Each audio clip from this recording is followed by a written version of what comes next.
मैं विशाल गुप्ता आज आपको class 11 subject business studies chapter number 4 business services के topic types of banks and functions of bank के बारे में बताने जा रहा हूं। हम सबसे पहले स्टार्ट करेंगे टाइप्स ऑफ बैंक्स। सबसे पहला टाइप ऑफ बैंक है वो है कमर्शियल बैंक। कमर्शियल बैंक एक नॉर्मल बैंक होता है जिसका which are those banks which accept deposit from general public and provide loans to the individuals and industry। ये बैंक का जो मेन काम होता है जनरल पब्लिक से डिपॉजिट को एक्सेप्ट करना और जनरल इंडिविजुअल्स और इंडस्ट्री को लोन प्रोवाइड करना है। इसके जो मेन टाइप्स होते हैं वो होता है एक फॉरेन बैंक्स और दूसरा Indian banks. Foreign banks which are based on some foreign company और country and have a branch in our country, for example Citi Bank and Standard Chartered Bank. Indian banks वो banks होते हैं जो हमारे देश में इंडिया में registered होते हैं और इंडिया के बेस्ड होते हैं। अब इंडियन बैंक्स के भी आगे टाइप है, वो है पहला पब्लिक सेक्टर बैंक और उसके बाद private sector bank. Public sector bank वो बैंक होता है जिसकी 51% capital is owned by government, for example PNB and SBI. और प्राइवेट सेक्टर बैंक वो बैंक होता है जो कि ओन किया जाता है प्राइवेट इंडिविजुअल्स और ग्रुप्स द्वारा, for example HDFC and Axis bank. इसका जो सेकंड टाइप है वो है industrial development bank. These are those banks which give medium and long term loans to the industry. They also help in establishing new industrial units. They also help in selling shares and debentures of a company. Industrial development bank जो नाम से ही clear है, ये industry की development के लिए किया गया है। अब इसके जो इंडस्ट्रियल बैंक्स के टाइप्स हैं वो नेशनल लेवल का है और दूसरा स्टेट लेवल। नेशनल लेवल के इंडस्ट्रियल बैंक्स को हम आईडीबीआई या SIDBI या IFCI इस तरीके के बैंक्स होते हैं। और स्टेट लेवल के जो बैंक्स का आगे एग्जांपल है वो SFC और SIDC, ये इस तरीके के बैंक स्टेट लेवल के होते हैं। थर्ड जो टाइप है बैंकिंग का वो है agriculture bank. Are those banks which provide loan primarily for agriculture work और short as well as medium and long term for purchasing seeds, fertilizers, for purchase of land and tractor etc। जो अपना seeds और fertiliser है वो तो short term loan में चला जाएगा, जो ट्रैक्टर्स है वो मीडियम टर्म का हो गया, और purchase of land long term loans के रूप में एग्रीकल्चर बैंक किसानों की मदद करते हैं।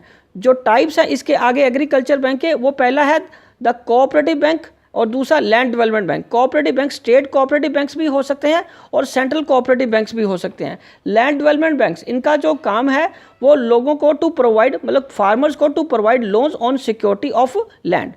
जो नेक्स्ट हम इसके टाइप की बात करेंगे वो है regional rural banks. Regional rural banks are having features of both commercial and cooperative banks. The main function are to provide loans to the small traders, small farmers and for the development of the agriculture activities in the rural areas.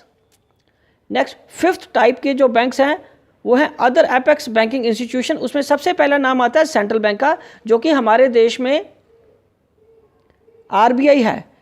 Central bank is an apex bank. ये एक main bank है। It regulates banking system in India and it is also the bank of the government of India. Next type है इसका export import bank of India, EXIM bank भी बोलते हैं। To expand foreign trade, इस bank में को हम foreign trade को बढ़ाने के लिए करते हैं। जो पार्टीज या जो बिजनेसमैन या जो बिजनेस ऑर्गेनाइजेशंस एक्सपोर्ट हो या इंपोर्ट से रिलेटेड काम करते हैं, ये उनको फैसिलिटीज़ प्रोवाइड करते हैं, उनको बैंकिंग सर्विसेज देते हैं। नेक्स्ट इसका टाइप है जो अदर एपेक्स बैंकिंग का, वो है national housing bank. National housing bank it is to provide housing loan to the general public. Next जो टाइप है वो है industrial reconstruction bank of India. It is to rehabilitate the industries, it give assistance to the sick unit। sick units वो units होते हैं, वो industrial houses या manufacturing units होते हैं जो लॉस में चल रहे होते हैं और इसमें इनको पैसे की ज़रूरत होती है। तो इस तरीके के बैंक, जो बैंक चलने वाली हालत में हो उसका रिव्यू करते हैं और यदि वो पैसे से चल सकते हैं तो उनको पैसा मुहैया कराते हैं ताकि वो अपना काम आगे शुरू कर सके और सिक इंडस्ट्री से को रिवाइव कर सकें। नेक्स्ट इसका जो टाइप है national bank for agriculture and rural development, इसको हम बोलते हैं NABARD। ये to develop agriculture in and rural areas, ये एग्रीकल्चर को डेवलप करने के लिए और रूरल एरियाज को डेवलप करने के लिए बनाए गए हैं। तो इसके ये थे हमारे डिफरेंट टाइप्स ऑफ बैंक्स। अब हम डिस्कस करेंगे functions of commercial banks. Function जो कमर्शियल बैंक्स के हैं या बैंकिंग के जो फंक्शंस हैं वो एक तो प्राइमरी फंक्शन होते हैं, दूसरा सेकेंडरी फंक्शन और तीसरा इलेक्ट्रॉनिक बैंकिंग सर्विसेज। तो पहले पे जब हम प्राइमरी फंक्शंस की बात करें तो सबसे पहले फंक्शन जो आता है वो है एक्सेप्टिंग डिपॉजिट। फॉर एग्जांपल जैसे एफडी अकाउंट खोलना, एफडी बनाना, किसी का फिक्स डिपॉजिट खोलना, किसी का करंट और सेविंग अकाउंट खोलना। और दूसरा इसका मेन फंक्शन होता है एडवांसिंग लोन्स। एडवांसिंग लोन में ये कैश क्रेडिट या लोन की फैसिलिटी देते हैं। सेकेंडरी फंक्शन में एक आता है ये एजेंसी फंक्शन। एजेंसी फंक्शन में कौन कौन से आते हैं? Collection and payment of various items, मतलब ये बैंक अपने कस्टमर के लिए एजेंट का काम करते हैं और कस्टमर के बिहाफ पे उसके डिविडेंड वगैरह रिसीव करते हैं और बिल पेमेंट या इंश्योरेंस पेमेंट एडवांस नोटिस पे डिपॉजिट कराते हैं। उसके बाद ये purchase and sale of securities में डील करते हैं। These are also act as trustees and executor for its customers. उसके बाद रेमिटेंस ऑफ मनी, ये मनी भी उनको प्रोवाइड कराते हैं जहां उनको पेमेंट करनी होती है। इसका अगला फंक्शन है secondary function purchase and sale of foreign exchange. ये परचेज और सेल भी करते हैं फॉरेन एक्सचेंज की। लेटर ऑफ रेफरेंस, यदि हमारे किसी बैंक के किसी कस्टमर को लेटर ऑफ रेफरेंस या किसी को देने के लिए इंफॉर्मेशन देने के लिए चाहिए होती है तो ये अपने कस्टमर के लिए लेटर ऑफ रेफरेंस भी देते हैं उसकी गुडविल को बताने के लिए। उसके बाद बैंक ड्राफ्ट और बैंकर्स चेक, ये सर्विसेज वो एजेंसी फंक्शंस के अंडर प्रोवाइड करते हैं। सेकेंडरी फंक्शन के अंडर जो दूसरी सर्विसेज कमर्शियल बैंक्स की आती हैं वो है जर्नल यूटिलिटी सर्विसेज।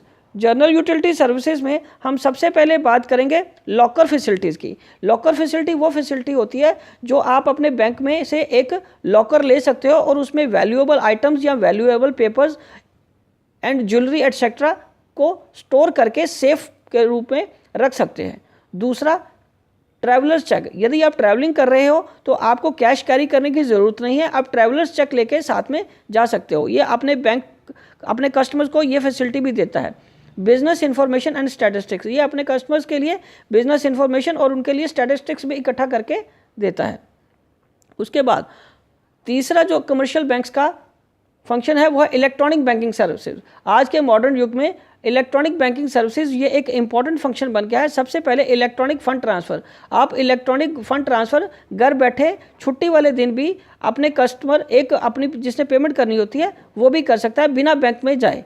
एटीएम आपको अच्छी तरह पता है ये ऑटोमेटेड टेलर मशीन है, इसमें आप मनी डिपॉजिट करा सकते हो, अपनी मिनी स्टेटमेंट ले सकते हो, आपने विड्रॉल्स करा सकते हो। तो ये एक तरह का ऑटोमेटिक टेलर है, इसमें भी आपको बैंक में लंबी लाइन में लगने की ज़रूरत नहीं होती और ये आपका टाइम बचाता है।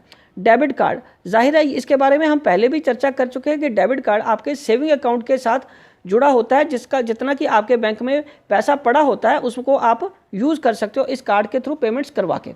और उसके अगला जो टाइप है या अगला फंक्शन जिसको हम कहें तो वह है क्रेडिट कार्ड। बैंक्स अपने कस्टमर को क्रेडिट कार्ड की फैसिलिटी भी देता है। क्रेडिट कार्ड एक तरह का ज़ीरो बैलेंस अकाउंट होता है, ये हम पहले भी डिस्कस कर सकते हैं कि आपको अगर कोई चीज़ एमरजेंसी पेमेंट करनी है तो आप इसको यूज़ कर सकते हैं। टेली बैंकिंग मतलब टेलीफोन के से या मोबाइल के थ्रू आप बैंकिंग कर सकते हैं।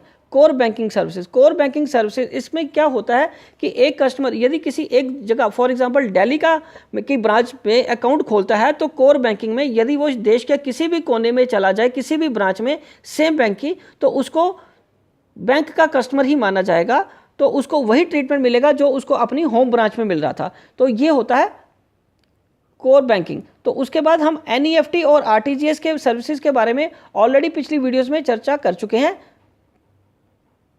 तो आई होप कि आपको ये इसके डिफरेंट टाइप्स और फंक्शंस समझ आ गए होंगे। आप मेरी अगली वीडियोस देखते रहिए, इसके बाद हम करेंगे बिजनेस सर्विसेज। Thank you.